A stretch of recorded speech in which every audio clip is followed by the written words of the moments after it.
नमस्कार साथियों, ऊंची उड़ान में आप सभी का स्वागत है। आज हम एक ऐसे टॉपिक को समझने वाले हैं जो लगभग हर प्रतियोगी परीक्षा में पूछा जाता है। लेकिन आज हम इसे सिर्फ पढ़ेंगे नहीं, बल्कि इसे ऐसे समझेंगे कि जिंदगी भर भूल नहीं पाएंगे। बिल्कुल सही कहा। आज का ये जो डीप डाइव है ना, ये सिर्फ एक लेक्चर नहीं है, ये भारत के भूगोल की एक रणनीतिक तस्वीर है। हाँ, क्योंकि आज हमारे पास जो विस्तृत अध्ययन नोट्स हैं, वो भूगोल को सिर्फ एक नक्शे की तरह नहीं दिखाते, वो इसे एक शतरंज की बिसात की तरह पेश करते हैं। मतलब जहां नदियां और पहाड़ किसी देश का भविष्य तय करते हैं। एग्जैक्टली। और याद रखिए साथियों, जो विद्यार्थी कॉन्सेप्ट समझ लेते हैं वही परीक्षा में सबसे आगे निकलते हैं। तो चलिए आज का ये सेशन शुरू करते हैं। जी, तो चलिए अब हम स्लाइड 1 को समझते हैं। स्क्रीन पर देखिए, यहाँ भारत के ऐतिहासिक नाम और उपमहाद्वीप की बात की गई है। हाँ, तो सबसे पहले अगर हम प्राचीन ग्रंथों को देखें तो इस पूरे भूभाग को जम्बू द्वीप कहा जाता था। बाद में मध्यकालीन इतिहासकारों ने इसे हिंद या हिंदुस्तान कहना शुरू किया। अच्छा, एक मिनट, कमेंट सेक्शन में कई बच्चे पूछ रहे हैं, या अक्सर क्लास में ये सवाल आता है कि जब हम भारतीय उपमहाद्वीप कहते हैं तो उसमें कौन कौन से देश आते हैं? ये बहुत ही बढ़िया सवाल है। देखिए, रणनीतिक रूप से इसमें केवल भारत, पाकिस्तान, बांग्लादेश, नेपाल और भूटान शामिल है। म्यांमार और श्रीलंका इसका हिस्सा नहीं माने जाते। अरे लेकिन श्रीलंका तो एकदम पास में है, तो वो इसका हिस्सा क्यों नहीं है? क्या ये किसी परीक्षा में पूछा गया है? हाँ, रेलवे और एसएससी में ये सवाल कई बार आ चुका है। इसका कारण कोई राजनीतिक नहीं बल्कि भौगोलिक है। श्रीलंका समुद्र के पार एक अलग टेक्टोनिक प्लेट पर है। अच्छा, मतलब बीच में समुद्र एक प्राकृतिक दीवार बन जाता है। बिल्कुल। और म्यांमार की बात करें तो अराकान योमा की पहाड़ियां उसे इस उपमहाद्वीप से अलग कर देती हैं। आप समझ रहे हैं ना? हाँ, मतलब प्रकृति ने ही एक बाउंड्री बना दी है। बहुत बढ़िया। अब आगे बढ़ते हैं स्लाइड 2 की ओर, जहां भारत की अवस्थिति और समय की बात की गई है। जी, भारत का कुल क्षेत्रफल लगभग 32,87,283 वर्ग किलोमीटर है। मतलब पूरी दुनिया की जमीन का करीब 2.42% हिस्सा। और ये दुनिया का 7वां सबसे बड़ा देश है। लेकिन यहाँ एक बहुत बड़ा कैच है ना? एग्जैक्टली। जमीन तो 2.4% है, लेकिन यहाँ दुनिया की 17.5% से ज्यादा आबादी रहती है। और यहीं से शुरू होती है हमारी असली रणनीतिक चुनौती। बाप रे, इतनी कम जमीन पर इतनी बड़ी आबादी। अच्छा, स्लाइड में अक्षांश और देशांतर का भी जिक्र है। हाँ, मुख्य भूमि 8 डिग्री 4 मिनट नॉर्थ से शुरू होती है। लेकिन रुकिए, यहाँ एक बहुत महत्वपूर्ण बात है जो अक्सर परीक्षा में पूछी जाती है। वो क्या है? क्या ये इंदिरा पॉइंट के बारे में? क्योंकि स्टूडेंट्स इसमें बहुत कंफ्यूज होते हैं। बिल्कुल। जब संपूर्ण भारत पूछा जाए तो हमारा सबसे दक्षिणी बिंदु इंदिरा पॉइंट है, जो 6 डिग्री 45 मिनट नॉर्थ पर ग्रेट निकोबार में है। ये हमारी एक तरह की एडवांस लिसनिंग पोस्ट है। अच्छा, मतलब समुद्र में हमारी आखिरी चौकी। कमाल का कॉन्सेप्ट है।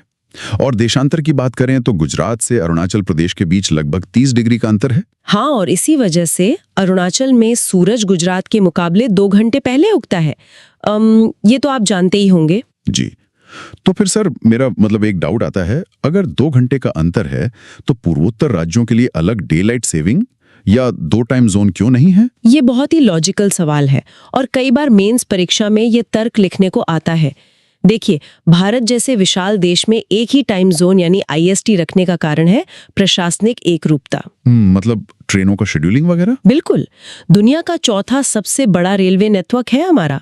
अगर 2 टाइम जोन बना दिए जाएं तो ट्रेनों के सिग्नल में भयंकर अराजकता फैल जाएगी। बाप रे, एक छोटी सी गलती और बड़ा हादसा हो सकता है।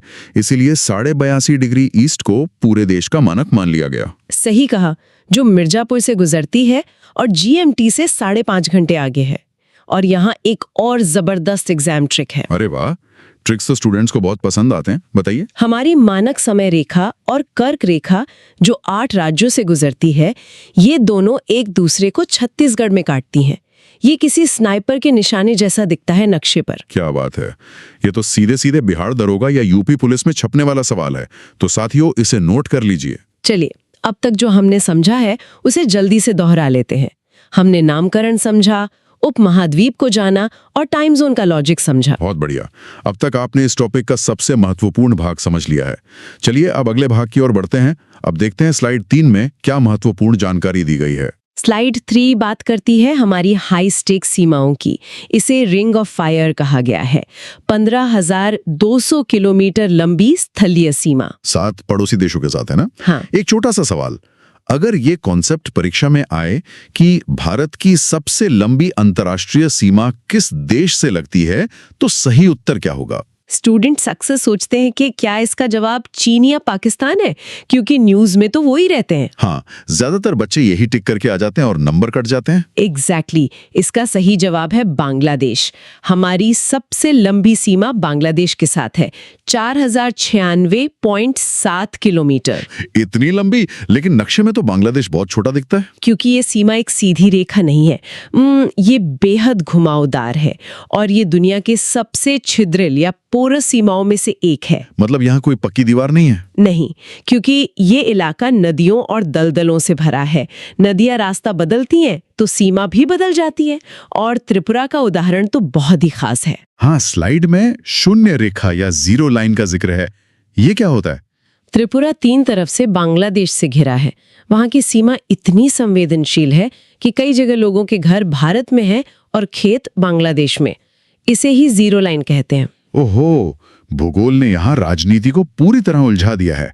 और चीन के साथ जो सीमा है मैकमोहन रेखा, वो तो 1914 में बनी थी ना? जी, लेकिन आज असली विवाद LAC यानी लाइन ऑफ एक्चुअल कंट्रोल पर है। उसी तरह पाकिस्तान के साथ रैडक्लिफ रेखा आज LOC बन चुकी है। और इन सीमाओं पर सबसे चरम उदाहरण तो सियाचिन का है। 70 किलोमीटर लंबा ग्लेशियर। इसे तीसरा ध्रुव क्यों कहते हैं? बहुत ही शानदार सवाल। देखिए, ये दुनिया का सबसे ऊंचा युद्ध स्थल है। नक्शे पर इसकी स्थिति देखिए। यहाँ पाकिस्तान और चीन के कब्जे वाले हिस्से लगभग मिल सकते थे। अच्छा, तो मतलब अगर हम वहां नहीं होते तो वो दोनों मिल जाते? बिल्कुल।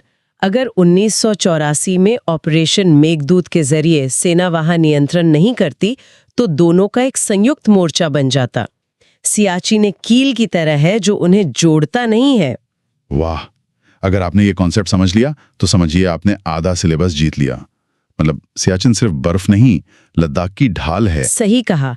अब आगे बढ़ते हैं स्लाइड 4 की तरफ। हिमालयी ढाल और नीली अर्थव्यवस्था। समुद्री सीमाओं की बात करते हैं। भारत की कुल तटरेखा करीब 7516 किलोमीटर है।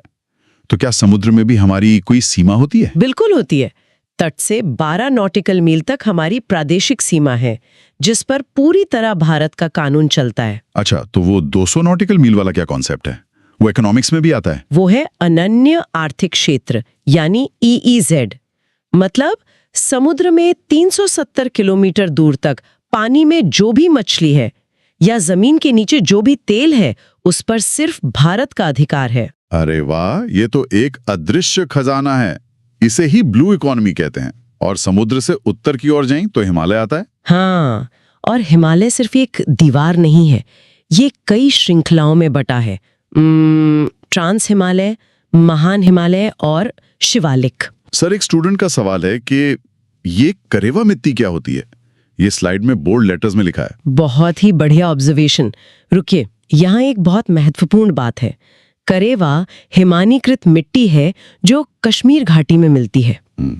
हिमानीकृत मतलब ग्लेशियर वाली मिट्टी? जी, और यही वो जादू है जिसके कारण कश्मीर में केसर, जिसे जाफरान भी कहते हैं, इतनी अच्छी तरह उग पाता है। केसर के लिए खास नमी सिर्फ करेवा में मिलती है। क्या बात है। और सिडनी बुराड ने नदियों के आधार पर हिमालय को कैसे बांटा है? इसका आसान ट्रिक क्या है? देखिए, सिंधु से सतलज तक पंजाब हिमालय, सतलज से काली तक कुमाऊं, काली से तीस्ता तक नेपाल और तीस्ता से ब्रह्मपुत्र तक असम हिमालय।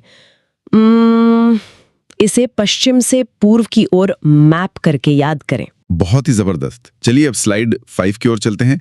मैदानी इलाके और पठार। नदियां पहाड़ों से उतरकर उत्तर के विशाल मैदान बनाती हैं।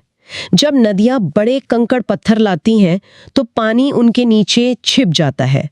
इस इलाके को भाबर कहते हैं। अच्छा, तो भाबर में नदी गायब हो जाती है और फिर तराई में वापस सतह पर आ जाती है ना? एग्जैक्टली। फिर वो मैदानों में उपजाऊ मिट्टी बिछाती हैं। जो पुरानी मिट्टी है उसे भांगर कहते हैं और जो नई है उसे खादर कहते हैं। ये बांगर और खादर वाला सवाल एसएससी में इतनी बार आया है कि क्या बताऊं। नई मिट्टी खादर, पुरानी बांगर। बिल्कुल। और इसी के पश्चिम में है थार का मरुस्थल। अब आप सोचेंगे कि वहां इतनी कम बारिश क्यों होती है? हाँ, 25 सेंटीमीटर से भी कम बारिश होती है ना वहां। जी, इसका कारण है अरावली की पहाड़ियां। मानसूनी हवाएं अरावली के समानांतर निकल जाती हैं, टकराती नहीं। इसे वृष्टि छाया या रेन शैडो कहते हैं। अच्छा, तो मतलब पहाड़ हवा को रोकता ही नहीं है। लेकिन सर, बिना पानी के वहां दुनिया की सबसे ज्यादा आबादी कैसे रहती है? मतलब मरुस्थलों के हिसाब से। यही तो इंसानी अनुकूलन का कमाल है।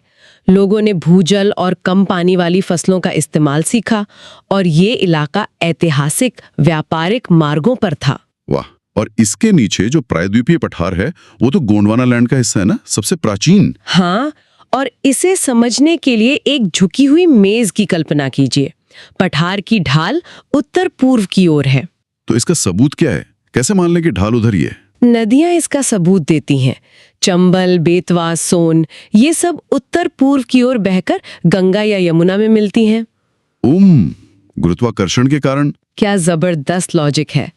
ये व्यापार और सेनाओं के रास्तों को भी तय करता था। चलिए अब अपनी आखिरी स्लाइड 6 पर आते हैं, किनारे और दर्रे। जी, दक्षिण में हमारे 2 घाट हैं, पश्चिमी घाट और पूर्वी घाट। पश्चिमी घाट एक निरंतर दीवार की तरह है और इसे यूनेस्को हेरिटेज साइट भी माना गया है ना। इसकी सबसे ऊंची चोटी एनायमुडी है। बिल्कुल सही। जबकि पूर्वी घाट कटा फटा है क्योंकि गोदावरी और कृष्णा जैसी नदियों ने इसे सदियों से काट दिया है। और हमारे द्वीप समूह अंडमान निकोबार और लक्षद्वीप। अंडमान ज्वालामुखी से बना है। यहाँ बैरन द्वीप है जो एकमात्र सक्रिय ज्वालामुखी है, और लक्षद्वीप प्रवाल यानी मूंगे की चट्टानों से बना है। और अंडमान में 21 द्वीपों का नाम परमवीर चक्र विजेताओं पर रखा गया है। जैसे रॉस द्वीप अब नेताजी सुभाष चंद्र बोस द्वीप है। ये करंट अफेयर्स का बहुत अच्छा सवाल है। बिल्कुल। और अंत में बात करते हैं दर्रों की। पहाड़ों के ये संकरे रास्ते बंद दरवाजों की चाबियां हैं। हाँ, जैसे हिमाचल में शिव किला है जहां से सतलज नदी भारत में आती है, और दक्षिण में थालघाट और भोरघाट हैं। थालघाट मुंबई को नासिक से और भोरघाट पुणे से जोड़ता है। लेकिन रुकिए, यहाँ एक बहुत बड़ी कंफ्यूजन होती है। कौन सी कंफ्यूजन जो अक्सर एग्जाम में फंसाती है? कश्मीर के दर्रे।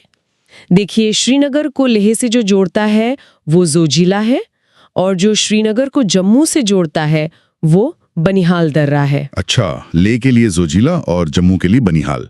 जवाहर सुरंग भी तो बनिहाल में ही है ना? एग्जैक्टली। तो चलिए, ये थी हमारी पूरी भौगोलिक और रणनीतिक चर्चा।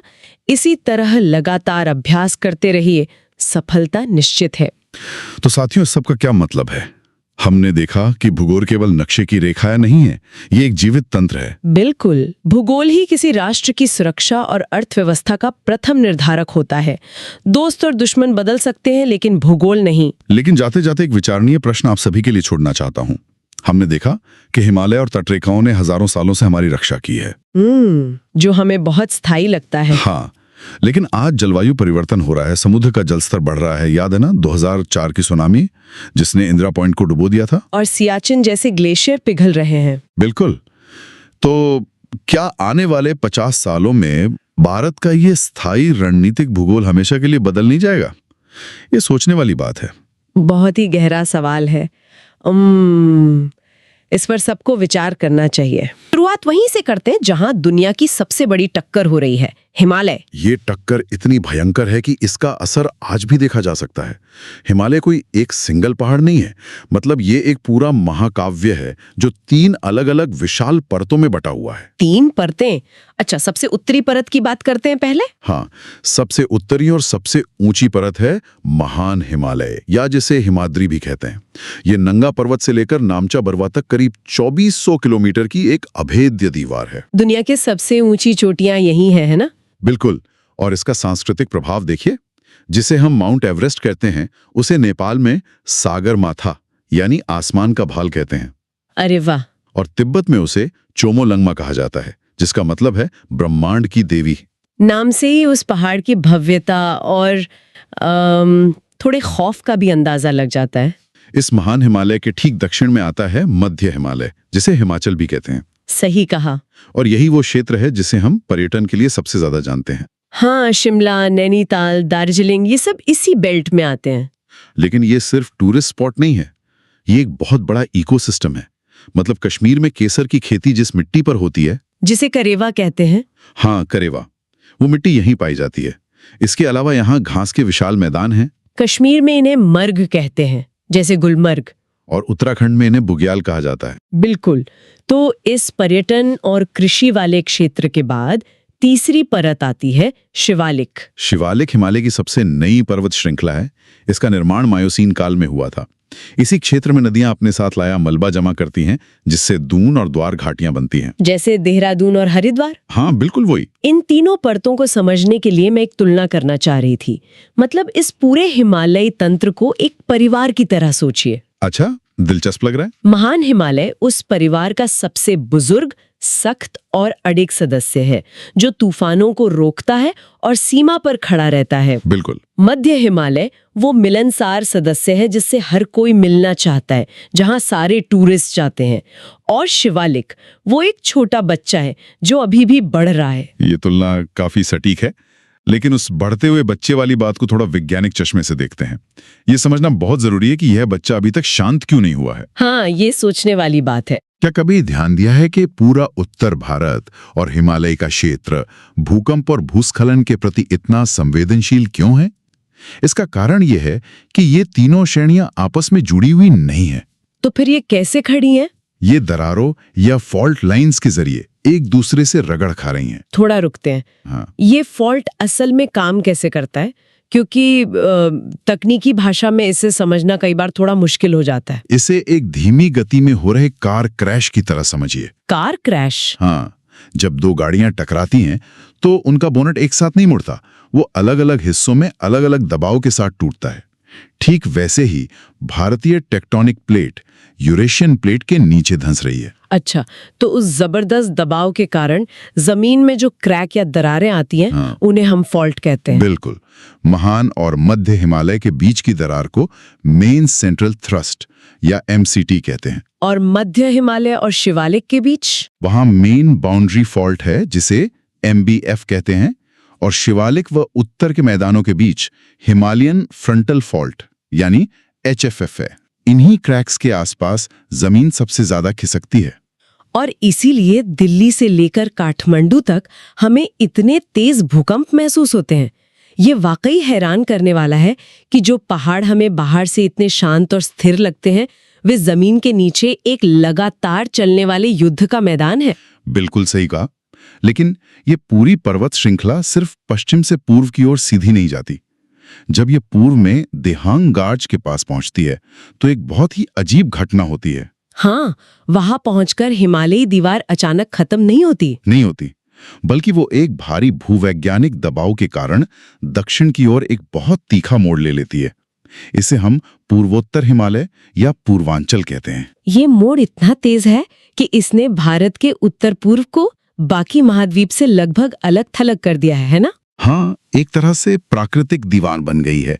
नागा पहाड़ियां, जहां सरामती नाम की सर्वोच्च चोटी है, वो भी इसी का हिस्सा है। और इसी पूर्वांचल के इलाके में कुछ बेहद अनोखे इकोसिस्टम बनते हैं, जैसे मणिपुर की लोकटक झील।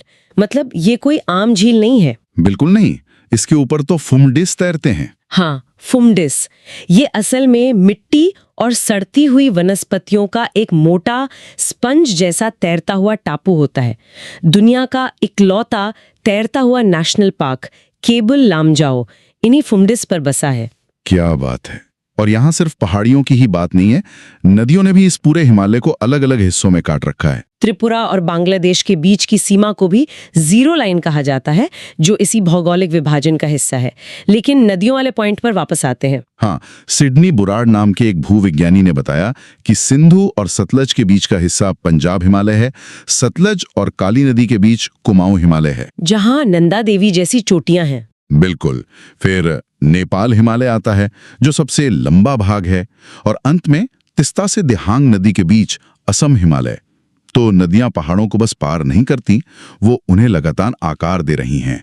नदियों की बात आई है तो पहाड़ों से नीचे उतरते हैं। यहाँ एक बहुत ही दिलचस्प रहस्य सामने आता है। कौन सा रहस्य? जब नदियां पहाड़ों से मैदान की तरफ आती हैं तो अचानक ऐसा लगता है जैसे कोई जादू हो गया हो। पूरी की पूरी नदियां जिनमें इतना अथाह पानी होता है वो जमीन के अंदर गायब हो जाती हैं। हाँ, ये सुनने में बहुत अजीब लगता है। विज्ञान के नजरिए से ऐसा कैसे संभव है कि एक उफनती हुई नदी अचानक अदृश्य हो जाए? ये कोई जादू नहीं है, बल्कि भाभर क्षेत्र का विज्ञान है। इसे ऐसे समझिए, अगर आप रेत से भरी बाल्टी में पानी डालेंगे तो पानी सतह पर रहेगा या धीरे धीरे नीचे जाएगा। हाँ, रेत तो पानी को थोड़ा रोकती है। लेकिन अगर आप गोल्फ के गेंदों से भरी बाल्टी में पानी डालेंगे तो पानी तुरंत उन गेंदों के बीच की खाली जगह से नीचे चला जाएगा। अच्छा, तो पत्थरों के बीच की खाली जगह। बिल्कुल। जब नदियां शिवालिक की ढलान से नीचे गिरती हैं तो पानी का बहाव धीमा हो जाता है और वो अपने साथ लाए बड़े बड़े पत्थरों को पहाड़ के ठीक नीचे छोड़ देती हैं। ये 8 से 10 किलोमीटर चौड़ी पत्थरों की बेल्ट बन जाती है, जिसे भाबर कहते हैं। और इन पत्थरों के बीच इतनी खाली जगह होती है कि नदी सतह से गायब होकर पत्थरों के नीचे बहने लगती है। सही पकड़े, उनकी पारगम्यता या परमिएबिलिटी बहुत ज्यादा होती है। तो नदी सूखती नहीं है, बिल्कुल। बस पत्थरों के नीचे छिप जाती है। लेकिन ये पानी हमेशा जमीन के नीचे तो नहीं रह सकता, ये वापस बाहर कहाँ आता है? ये पानी भाबर के ठीक दक्षिण में तराई क्षेत्र में वापस सतह पर फूट पड़ता है। लेकिन अब इसका कोई निश्चित रास्ता या चैनल नहीं होता। पानी हर तरफ फैल जाता है और एक 10 से 20 किलोमीटर चौड़ा दलदली इलाका बना देता है। दलदली इलाका, तो वहां तो खेती वगैरह मुश्किल होती होगी। किसी जमाने में ये तराई क्षेत्र मच्छरों, बीमारियों और घने जंगलों से भरा होता था। लेकिन आज इस नम मिट्टी को साफ करके इसे कृषि के पावर हाउस में बदल दिया गया है। अच्छा, जहां गन्ने और चावल की बम्पर पैदावार होती है? बिल्कुल। मतलब उस दलदल ने हमारी कृषि की नींव रखी है। और इसी से हम भारत के सबसे अहम हिस्से में प्रवेश करते हैं, उत्तर के विशाल जलोढ़ मैदान, जो हमारी खाद्य सुरक्षा का आधार हैं। हाँ, जो कि दुनिया के सबसे उपजाऊ मैदानों में से एक है। इन मैदानों की मिट्टी को मुख्य रूप से 2 हिस्सों में बांटा जाता है, बांगर और खादर। इसे मैं एक एनालॉजी से समझाना चाहूंगी। बताइए। मान लीजिए ये मिट्टी का सिस्टम एक बैंक अकाउंट की तरह है, बांगर एक पुराने सेविंग अकाउंट की तरह है। ये थोड़ा ऊंचाई पर होता है। हाँ, जहां अब बाड़ा का पानी नहीं पहुंच पाता। बिल्कुल। इसमें एक बार जो बैलेंस जमा हो गया वो है। अब इसमें बाढ़ का नया पानी या नई मिट्टी रूपी फंड जमा नहीं होता। पुराना होने के कारण इसमें कंकड़ आ जाते हैं और कई बार ये मिट्टी खारी हो जाती है, जिसे स्थानीय भाषा में रे या कलर कहते हैं। सही। दूसरी तरफ खादर एक चालू या एक्टिव करंट अकाउंट की तरह है। नदियां हर साल बाढ़ के साथ आती हैं और इस अकाउंट में नई बेहद उपजाऊ मिट्टी जमा करके इसे रिचार्ज कर देती हैं। ये एनालॉजी एकदम सटीक बैठती है। खादर मिट्टी का यही रिचार्ज सिस्टम है जो भारत की इतनी बड़ी आबादी का पेट भरता है। पंजाब में इस खादर के इलाके को कुछ खास कहते हैं ना? हाँ, पंजाब में इसे बेट कहा जाता है। और जब नदियां डेल्टा के पास पहुंचती हैं तो वहां की उथली जमीन को चर और दलदली हिस्सों को बिल कहा जाता है। अच्छा, लेकिन यहाँ एक और दिलचस्प विरोधाभास देखिए। कैसा विरोधाभास? जहाँ एक तरफ खादर जैसे उपजाऊ और पानी से भरे मैदान है, वहीं थोड़ा पश्चिम की ओर मुड़ते ही हमें थार का विशाल मरुस्थल मिलता है। अरावली के ठीक पश्चिम में स्थित इस इलाके में 25 सेंटीमीटर से भी कम बारिश होती है। और लूनी जैसी नदी समुद्र तक पहुंचने से पहले ही कच्छ के रन में विलुप्त हो जाती है। हाँ, और जैसलमेर का आकल वुड फॉसिल पार्क तो ये साबित करता है कि करोड़ों साल पहले ये मरुस्थल एक हरा भरा जंगल हुआ करता था। बिल्कुल। जलवायु कैसे बदलती है, ये उसका जीता जागता सबूत है। लेकिन थार को लेकर एक बात मुझे हमेशा अचरज में डालती है। इतनी भीषण गर्मी, पानी की कमी और रेत के बड़े बड़े बरखान यानी जो अर्धचंद्राकार टीले होते, इतना सब होने के बावजूद यहाँ इतनी आबादी कैसे है? यही थार मरुस्थल का सबसे बड़ा रहस्य है। अगर हम सहारा या गोबी मरुस्थल को देखें तो वहां मीलों तक कोई इंसान नहीं दिखता, लेकिन थार दुनिया का सबसे अधिक जनसंख्या घनत्व वाला मरुस्थल है। ऐसा क्यों? क्या यहाँ पानी के कोई छिपे हुए स्रोत हैं? ऐसा इसलिए नहीं है कि यहाँ रहना आसान है, बल्कि इसलिए क्योंकि सदियों से इंसानों ने इस कठोर भूगोल के हिसाब से खुद को ढाल लिया है। उन्होंने बावड़ी और टांका जैसी प्राचीन जल संरक्षण तकनीकों का विकास किया। पानी बचाने के पारंपरिक तरीके। हाँ, इसके अलावा ऐतिहासिक रूप से सिल्क रूट और मध्य एशिया के व्यापारिक रास्ते इसी मरुस्थल से होकर गुजरते थे, जिसने यहाँ बस्तियों को बसने और पनपने का आर्थिक कारण दिया। ये एक बहुत अच्छा पॉइंट है कि भूगोल कैसे अर्थव्यवस्था तय करता है। और अर्थव्यवस्था की बात आई है तो मैं यहाँ एक सवाल उठाना चाहती हूँ। हाँ, पूछिए। हम अक्सर उत्तर के इन मैदानों को भारत का दिल मान लेते हैं क्योंकि खेती यहीं होती है, लेकिन क्या असल में भारत की अर्थव्यवस्था का असली इंजन, उसकी औद्योगिक रीढ़, ये कृषि वाला हिस्सा है या फिर इसके नीचे स्थित दक्षिण का विशाल प्रायद्वीपीय पठार? अगर हम औद्योगिक और खनिजों के नजरिए से देखें तो प्रायद्वीपीय पठार ही भारत का असली पावर हाउस है। ये भारत का सबसे पुराना, सबसे स्थिर हिस्सा है, जो गोंडवाना लैंड का टुकड़ा है, राइट? बिल्कुल। उत्तर के मैदानों में आपको फसलें मिलेंगी, लेकिन कारखाने चलाने के लिए लोहा, कोयला और खनिज आपको इसी पठार से मिलते हैं। उदाहरण के लिए छोटा नागपुर पठार को देखिए। हाँ, उसकी दामोदर नदी घाटी को भारत का रूर भी कहा जाता है। सही कहा। जर्मनी वाले रूर औद्योगिक क्षेत्र की तरह। बिल्कुल, उससे मिलती जुलती स्थिति है। करोड़ों साल पहले जब ये जमीन का टुकड़ा अलग हो रहा था तो भारी भूगर्भीय उथल-पुथल के कारण विशाल जंगल जमीन के नीचे दब गए और फिर समय के साथ वो कोयले में बदल गए। हाँ, लाखों सालों के दबाव और गर्मी ने उन जंगलों को कोयले में बदल दिया। आज उसी कोयले और लोहे के दम पर भारत के स्टील प्लांट्स और पावर ग्रिड चल रहे हैं। अगर ये छोटा नागपुर का पठार नहीं होता तो भारत की औद्योगिक क्रांति संभव ही नहीं थी। तो ये पठार सिर्फ पत्थर का टुकड़ा नहीं, ऊर्जा का भंडार है। लेकिन इस पठार की बनावट हर जगह एक जैसी नहीं है। मालवा के पठार को ही लें। हाँ, मालवा का पठार, वहां चंबल नदी का प्रभाव बहुत गहरा है, जिससे बीहड़ या बैडलैंड बनते हैं। ये होता कैसे है? इसे ऐसे समझिए कि आप एक बहुत तेज प्रेशर वाले पानी के पाइप को किसी नर्म मिट्टी के ढेर पर मार रहे हैं। तो पानी मिट्टी को ऊपर से नहीं धोता? नहीं, वो मिट्टी के अंदर गहरे कट या खाइयां बना देता है।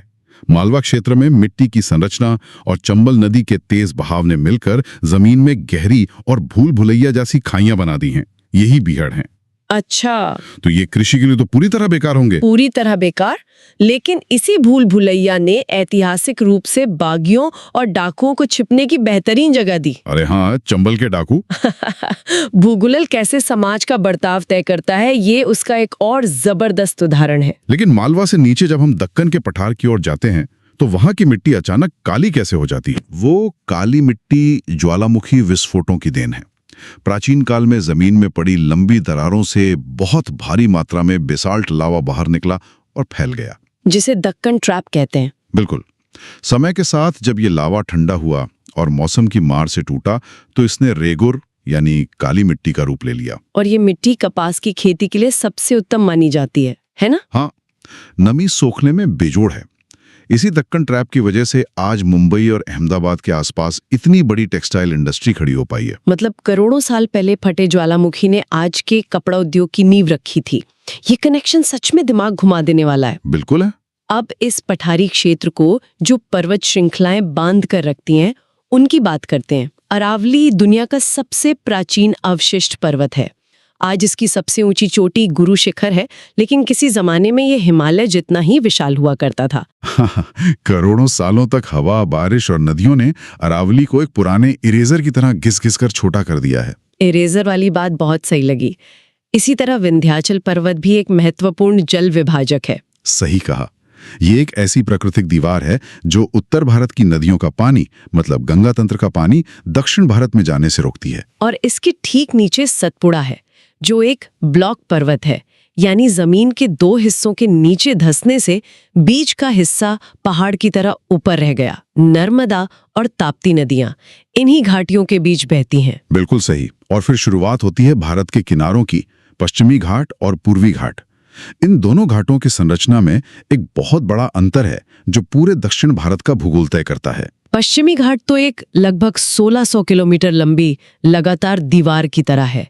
कलसूबारी और कुद्रेमुख जैसी चोटियां यहाँ हैं, लेकिन दूसरी तरफ पूर्वी घाट बीच बीच में से पूरी तरह टूटा हुआ है। ऐसा क्यों? इसका रहस्य प्रायद्वीपीय पठार के ढलान में छुपा है। पूरे दक्षिण भारत के पठार का ढलान पश्चिम से पूर्व की ओर है। अच्छा, तो इसलिए सारी नदियां उस तरफ जाती हैं। बिल्कुल। गोदावरी, कृष्णा और कावेरी जैसी विशाल नदियां पश्चिम से निकलकर पूर्व की ओर बहती हैं। अब सोचिए, लाखों सालों से ये नदियां लगातार बह रही हैं। और वो पहाड़ों को काट रही हैं। हाँ, उन्होंने एक आरी की तरह पूर्वी घाट के पहाड़ों को काट काट कर बीच में से चौड़े रास्ते बना लिए हैं। इसीलिए पूर्वी घाट टूटा हुआ है और जहां दक्षिण में ये दोनों घाट मिलते हैं उसे नीलगिरी पर्वत ग्रंथि कहते हैं। जिसकी चोटी डोडा बेटा है और दक्षिण भारत की सर्वोच्च चोटी अनाईमुडी भी पास ही है। इस भौगोलिक संरचना का सबसे दिलचस्प असर हमारे तटीय मैदानों और हमारी संस्कृति पर पड़ा है। वो कैसे? देखिए, पश्चिमी तट संकीर्ण है और वहां नदियां पहाड़ से सीधे समुद्र में बहुत तेजी से गिरती हैं। तेज होने के कारण वे मिट्टी जमा नहीं कर पाती, बल्कि गहरा एस्चुअरी या ज्वारन्मुख बनाती हैं। अच्छा, और इस गहराई के कारण वहां प्राकृतिक बंदरगाह बन गए। बिल्कुल, वेम्बनाड झील भी वही है जहां नेहरू ट्रॉफी नौका दौड़ होती है और इन्हीं बंदरगाहों ने सदियों पहले अरबों और यूरोपियनों को व्यापार के लिए आमंत्रित किया। और पूर्वी तट का क्या? पूर्वी तट चौड़ा है, वहां नदियां धीमी होकर डेल्टा बनाती हैं और मिट्टी जमा करती हैं। इस उपजाऊ मिट्टी के कारण वहां विशाल खेत बने। चिल्का झील भी उसी तरफ है। कावेरी डेल्टा को तो आज दक्षिण भारत का अन्न भंडार कहा जाता है। ये एक बहुत ही शानदार विश्लेषण है।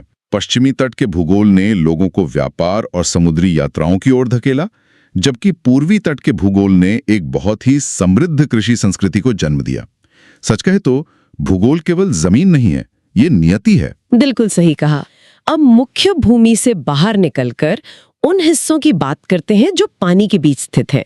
हमारे द्वीप समूह भी सिर्फ रेत के टापू नहीं है, उनका भी अपना भूवैज्ञानिक इतिहास है। हाँ, जैसे अंडमान और निकोबार द्वीप समूह असल में अराकान योमा पर्वत श्रृंखला का ही पानी में डूबा हुआ हिस्सा है। मतलब वो पहाड़ है जो समुद्र से बाहर झांक रहे हैं। हाँ, पहाड़ की जो चोटियां पानी से बाहर रह गईं, वो आज द्वीप हैं। इंदिरा पॉइंट इसी का हिस्सा है। इससे भी ज्यादा हैरान करने वाली बात यह है कि इसी अंडमान क्षेत्र में भारत का एकमात्र सक्रिय ज्वालामुखी बैरन द्वीप मौजूद है, जो हमें याद दिलाता है कि जमीन के नीचे की हलचल अभी रुकी नहीं है। दूसरी ओर अरब सागर में स्थित लक्षद्वीप है, जो पहाड़ों से नहीं बल्कि प्रवाल से बना है। कोरल रीफ से। हाँ, यानी लाखों छोटे छोटे समुद्री जीवों के कैल्शियम से बने कंकालों का जमावड़ा। द्वीपों के साथ साथ एक और चीज का जिक्र बहुत जरूरी है, अक्षांश रेखाएं या चैनल्स। जैसे 8 और 9 डिग्री चैनल लक्षद्वीप के हिस्सों को बांटते हैं और 10 डिग्री चैनल अंडमान को निकोबार से अलग करता है। सुनने में ये सिर्फ पानी पर खींची गई कुछ काल्पनिक रेखाएं लगती हैं, लेकिन असल में ये दुनिया के सबसे महत्वपूर्ण व्यापारिक और सामरिक समुद्री रास्ते हैं, जिन्हें चोक पॉइंट्स कहते हैं। अगर इन चैनल्स पर नियंत्रण हो तो वैश्विक व्यापार की दिशा बदली जा सकती है। बिल्कुल। मतलब एक नदी बह रही है और विवर्तनिक शक्तियों के कारण उसकी ठीक नीचे की जमीन ऊपर उठने लगती है, एक पहाड़ बनने लगता है। लेकिन नदी अपना रास्ता नहीं बदलती। वो एक आरी की तरह काम करती है। जैसे जैसे लकड़ी यानी पहाड़ ऊपर उठता है, आरी यानी नदी उसे उसी जगह से काटती रहती है। बिल्कुल सटीक। नदियां पहाड़ के उठने की गति से तेज उसे काटती रहीं। इसी कटाव के कारण इतनी गहरी खाइयां और दर्रे बन गए। तो इन सब का आखिर मतलब क्या है? जब हम इस पूरे एटलस के डेटा को देखते हैं तो क्या निष्कर्ष निकलता है? निष्कर्ष यही है कि भारत का भूगोल कोई रटने वाली चीज या जमीन के स्थिर टुकड़ों का संग्रह नहीं है। ये विवर्तनिक शक्तियों के जमीन को ऊपर उठाने और मोड़ने और दूसरी तरफ नदियों और हवाओं के उसे काटकर वापस समतल करने के बीच चल रहे एक कभी न खत्म होने वाले युद्ध का परिणाम है। एकदम सही। और इसी बात ने मुझे सोचने पर मजबूर कर दिया है, अगर चंबल जैसी नदी सिर्फ अपने बहाव से कठोर चट्टानों को काटकर गहरे बीहड़ बना सकती है, हाँ, अगर मालदा गैप के धंसने से पूरा का पूरा मेघालय प्रायद्वीप से कटकर अलग हो सकता है, बिल्कुल, और अगर नदियां पहाड़ को उठते समय ही चीर कर दर्रे बना सकती हैं, तो जरा सोचिए आने वाले लाखों वर्षों में क्या ये नदियां और टेक्टोनिक प्लेट्स भारत के इस मास्टर मैप को पूरी तरह से फिर से नहीं लिख देंगी? शायद। आज हम जो नक्शा देख रहे हैं वो अभी भी बन ही रहा है। भूगोल हमेशा गति में रहता है। ये तो बस समय का एक बहुत छोटा सा हिस्सा है जिसे हम आज देख रहे हैं। बिल्कुल, इस पर विचार कीजिएगा।